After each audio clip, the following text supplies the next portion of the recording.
Last week we were discussing this, the geologic column.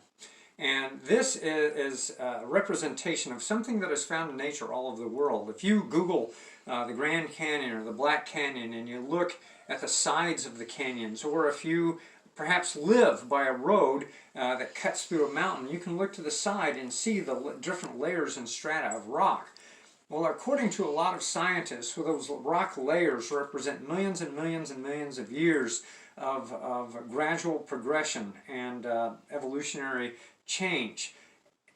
And there are fossils found in it, but nowhere is it as pristine and organized as the geologic column that is represented in textbooks like this one. And supposedly the way they theorize is that each one of these rock layers represents a different strata, a different period of time, so that the simpler animals are down here, and then through the progression of time, they gradually became more and more complex until you ended up with your mammals and your reptiles here at the top. The problem is down here at this lowest level, and when you go through and you find that lowest level on the pictures of the Grand Canyon, or when you cut through that mountain, supposedly that lowest level is the Cambrian level. And that's a problem to their explanation, because there is something that they call the Cambrian explosion.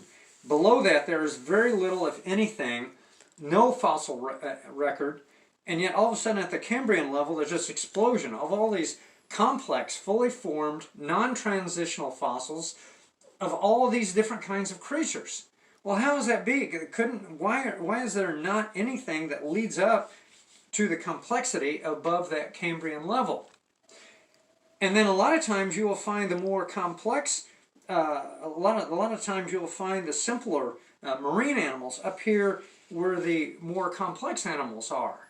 Well, the child cannot have a parent, so what's going on here? Well, that's the question, isn't it? Is this really a time scale, or does it allude to something else? For example, if indeed a worldwide flood came along, you would find the sea creatures, those sea-dwelling creatures, buried first because they're already in the water. The clams, the fish, and all like that, what have you. Gradually, as you come up the scale, you have the more complex creatures, the land dwellers. Well, if you're a land dweller and you see flood waters coming, where are you going to head? To the higher levels, to the higher ground. So as is pointed out, it was the higher ground that was flooded first, and in a regular flood that we see around here all the time, it's the higher ground that is flooded last, I should say. It's flooded last. So you have, what you might be seeing here is a time scale of a flood. The marine creatures are buried and killed first, and then as the land-dwelling creatures saw the floodwaters approaching, they ran to higher ground, and then they were covered last, which would explain why you have the creatures at the bottom and the more complex creatures up here at the top.